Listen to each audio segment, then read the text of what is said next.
about it, and I said, yes, sir, Officer Obie, I cannot tell a lie. I put that envelope under that garbage. After speaking over for about 45 minutes on the telephone, we finally arrived at the truth of the matter and said that we had to go down and pick up the garbage and also had to go down and speak to him at the police officer station. So we got in the red VW microbus with the shovels and rakes and implements of destruction and headed on toward the police officer station. Now, friends, there was only one or two things that Obie could have done at the police station, and the first was that he could have given us a medal for being so brave and honest on the telephone, which wasn't very likely and we didn't expect it. And another thing was that he could have bawled us out and told us never to be seen driving garbage around the vicinity again, which is what we expected. But when we got to the police officers, the third possibility that we hadn't even counted upon, and we was both immediately dead. Don't worry about it. It's important. And I said, Obie, I don't think I can pick up the garbage with these handcuffs on. He said, shut up, kid. Get in the back of the patrol car, and that's what we did. Sat in the back of the patrol car and drove to the, quote, scene of the crime, unquote. I want to tell you about the town of Stockbridge, Massachusetts, where this happened. Here they got 3 stop signs, 2 police officers and 1 police car, but when we got to the scene of the crime, there was 5 police officers and 3 police cars, being the biggest crime of the last 50 years, and everybody wanted to get in the newspaper story about it. And they was using up all kinds of cop equipment that they had equipped around the police officer station. They was taking plaster, tire track, footprints, dog-smelling prints, and they took 27 8x10 color glossy photographs with circles and arrows and a paragraph on the back of each one explaining what each one was to be used as evidence against us. Took pictures of the approach, the getaway, the northwest corner, the southwest corner, and that's not to mention the aerial photography. After the ordeal, we went back to the jail. Obie said he was going to put us in the cell. Said, kid, I'm going to put you in the cell. I want your wallet and your belt. And I said, Obie, I can understand you want my wallet so I don't have any money to spend in the cell, but what do you want my belt for? And it said, kid, we don't want any hangings. I said, Obie, did you think I was going to hang myself for littering? Obie said he was making sure, and friends Obie was, because he took out the toilet seat so I couldn't hit myself over the head and ground. And he took out the toilet paper so I couldn't bend the bars, roll the toilet paper out the window, slide down the roll, and have an escape. Obie was making sure, and it was about 4 or 5 hours later that Alice, remember Alice? It's a song about Alice. Alice came by and with a few nasty words to Obie on the side, bailed us out of jail. We went back to the church, had another Thanksgiving dinner that couldn't be beat, and didn't get up until the next morning when we all had to go to court. We walked in, sat down. Obie came in with the 27 8x10 colored glossy pictures with the circles and arrows and a paragraph on the back each one. Sat down. Man came in, said, all rise. We all stood up, and Obie stood up with the 27 8x10 colored glossy pictures, and the judge walked in, sat down with the seeing eye dog, and he sat down. We sat down. Obie looked at the seeing eye dog. And then the 27 8x10 colored glossy pictures with the circles and arrows and a paragraph on the back of each one, and looked at the seeing eye dog. And then the 27 8x10 colored glossy pictures with the circles and arrows and a paragraph on the back of each one, and began to cry because Obie came to the realization that it was a typical case of American blind justice and there wasn't nothing he could do about it. And the judge wasn't going to look at the 27 8x10 colored glossy pictures with the circles and arrows and a paragraph on the back of each one explaining what each one was to be used as evidence against us. And we would $50 and had to pick up the garbage in the snow, but that's not what I came about. Came to talk about the draft. We got a building down New York City. It's called Whitehall Street, where you walk in, you ejected, inspected, dejected, infected, neglected, and neglected, and like. I went down and got my physical examination one day, and I walked in, I sat down, got good and drunk the night before, so I looked and felt my best when I went in that morning. 'Cause I wanted to look like an all-American kid from New York City. Man, I wanted to feel like I wanted to be the all-American kid from New York. And I walked in, sat down, I was hung down, brung down, hung up, and all kinds of mean, nasty, ugly things. And I walked in, I sat down, and gave me a piece of paper, said, "Kid, see the psychiatrist, room 604. And I went up there, I said, "Shrink, I want to kill. And I want to kill. I want to see blood and gore and guts and veins in my teeth. Eat dead, burnt bodies. I mean, kill. And I started jumping up and down, yelling, kill. And they started jumping up and down with me, and we was both jumping up and down, yelling, kill. And the sergeant came over, pinned a medal on me, set me down the hall, said, "You're our boy." Didn't feel too good about it. Proceeded on down the hall, getting more injections, detections, neglections, and all kinds of stuff that they was doing to me at the thing there. And I was there for 2 hours, 3 hours, 4 hours. I was there for a long time, going through all kinds of mean, nasty, ugly things, and I was just having a tough time there. And they was inspecting, injecting every single part of me, and they wasn't leaving no part untouched. Proceeded through, and when finally came to see the very last man, I walked in, sat down after a whole big thing there, and I walked up and said, "What do you want?" He said, "Kid, we only got one question. Have you ever been arrested?" And I proceeded to tell him the story of Alice's Restaurant, Massacre, with full orchestration and 5-part harmony and stuff like that, and then other phenomena. Stopped me right there and said, "Kid, did you ever go to court?" I proceeded to tell him the story of the 27 8x10 colored glossy pictures with the circles and arrows and a paragraph on the back of each one. And stopped me right there and said, "Kid, I want you to go over and sit down on that bench that is Group W." I'm kind of being sucked in by the cat. "Now, kid."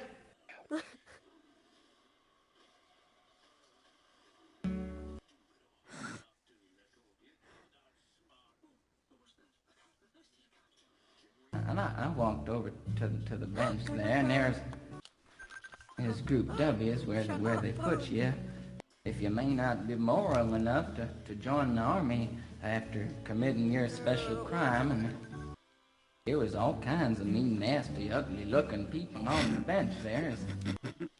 Other rapers, other stabbers, other rapers sitting right there on the bench next to me, and one, they was mean and nasty and ugly and horrible and crime-fighting guys was sitting there on the bench. And the meanest, ugliest, nastiest one, the meanest father raper of them all, was coming over to me, and he was mean and ugly and nasty and horrible and all kinds of things. And he sat down next to me and said, "Kid, what'd you get?" I said, "I didn't get nothing. I had to pay $50 and pick up the garbage." He said, "What were you arrested for, kid?" And I said, "Littering." And they all moved away from me on the bench there, the hairy eyeball and all kinds of mean, nasty things, till I said, "And creating a nuisance." And they all came back, shook my hand, and we had a great time on the bench talking about crime, mother stabbing, father raping, all kinds of groovy things that we was talking about on the bench. And everything was fine. We were smoking cigarettes and all kinds of things until the sergeant came over, had some paper in his hand, held it up and said, "Kids, this piece of paper's got 47 words, 37 sentences, 58 words. We want to know details of the crime, time, crime, and else kind of thing. Got 17 about the crime, one no officer's name, and else kind of thing. You got to say in the top 45 minutes. Nobody understood a word that is said, but we had fun filling out the forms and playing with the pencils on the bench there. I filled out the Massacre with the 4-part harmony and wrote it down there just like it was, and everything was fine. And I put down a pencil and I turned over the piece of paper, and there There on the other side, Oh. in the middle of the other side, Don't worry, I got this. Oh. away from everything else on the other side, Okay. in parentheses, capital letters, quotated, read the following words. Kid, you rehabilitated yourself. I went over to the sergeant and said, Sergeant, you've got a lot of damn gall to ask me if I've rehabilitated myself. I'm sitting here at your bench.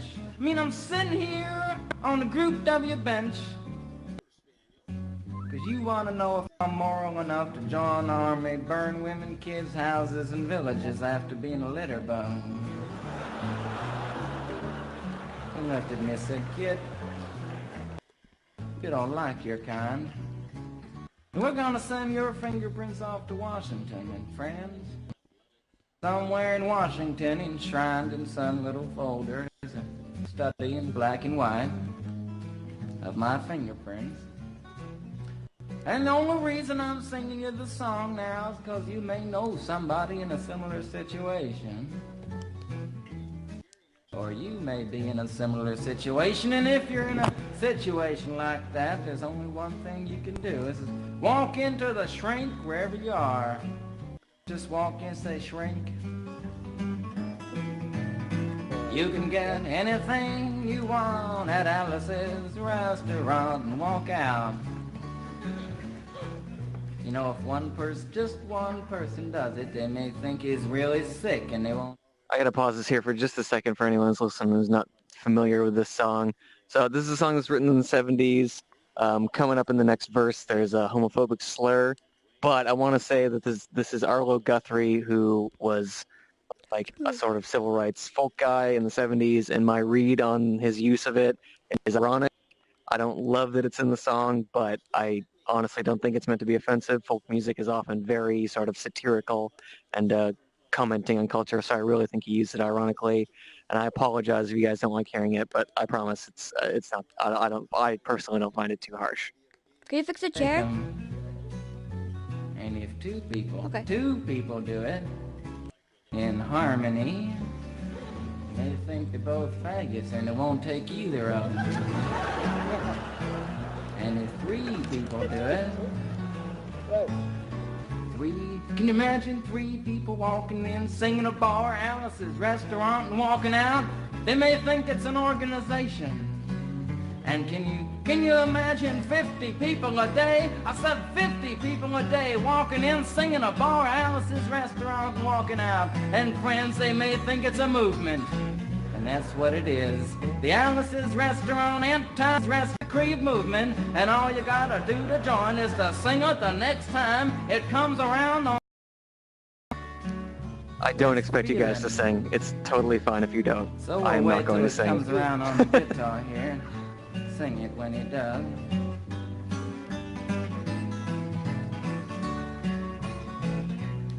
Here it comes. You can get anything you want at Alice's restaurant. You can get anything you want at Alice's restaurant. Walk right in, it's around the back, just a half a mile from the railroad track. And you can get anything you want at Alice's restaurant. That was horrible. If you want to end war and stuff, you gotta sing loud. You could put a lot. I've been singing this song now for 25 minutes. I could sing it for another 25 minutes. Alright. I'm not proud Hey, do you want to go to the Thanksgiving or place? tired. And bring we'll wait till it everybody comes there around to again. have a Thanksgiving This feast, you time know? it's 4-part harmony and feeling. We should do that, right? Do what? I We're didn't just hear waiting you. for it to come around. I was That's what looking we're doing. away from you. When I look away from people, I can't hear them. Oh. I was thinking that we could bring everybody here after this. All right now. You can get anything you want at Alice's restaurant. Accepting Alice, you can get anything you want at Alice's restaurant. So walk right in, it's around the back, just a half a mile from the railroad track. And you can get anything you want at Alice's restaurant. Da-da-da-da-da-da-da. At Alice's restaurant.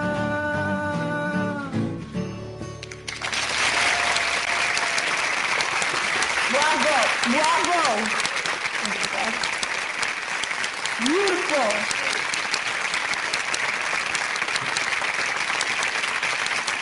Awesome.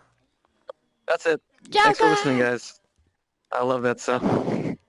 Oh my god, is there a dog here? Okay. You fixed the chair, Joker? Somebody took it. Somebody took my chair. There's a chair here. That's frozen. I have nowhere to sit but the ground. Acorn. Where do you see? Oh, okay. How could you do Rollerblade. this to me? What? Oh, that's right. Sorry, I That's a forgot to broken grab game it out of your fix. hand. GF. Yeah. Fix. You not ugly. Pup. You pretty. Star Pretty Wars. Chainsaw. You pretty. Fishing pole. Submarine. False teeth. Virus. Spring. Cool. Plumber. No, it's the Storm. straight Igloo. opposite. Shopping cart. I know, Anyway, but your thanks name again for says it, listening, and you're guys. not This is maybe some of you will recognize it. I know there Yes, are I like am. radio stations that play No, that you're song not. on Thanksgiving sometimes. I don't You're know. They might be pretty. near you Thank guys. you for actually saying But that. I've got Yeah. family to get to You're welcome. for Thanksgiving. Thank so, you. That was yeah, epic. For those of you in America, happy Thanksgiving. Those of you Alice not in America, then happy Thursday. Yeah, happy Thursday. It is a glorious Thursday, my guy. What, blood? We're Yes. both British. Come on, let's go. See you, Bo. Bye, How guys. could you do this Yeah, to my me? best Put feelings. some British Really? music Are on. you leaving? What? Up restrictions. Yo, put some. No, Yo, I froze yo, it. listen. Put some ISN on. Frozen? Look, Look for Fender in the invention store. This is really good. Put some I forget who made H-Trump. it. Put some Bugsy Malone on, Everyone's blood. saying, Alright, like, I'm out. Happy See y'all. Thanksgiving to No. me. I'm just like, Bye! beautiful. Aw. Did anyone Man do said any rah. trades?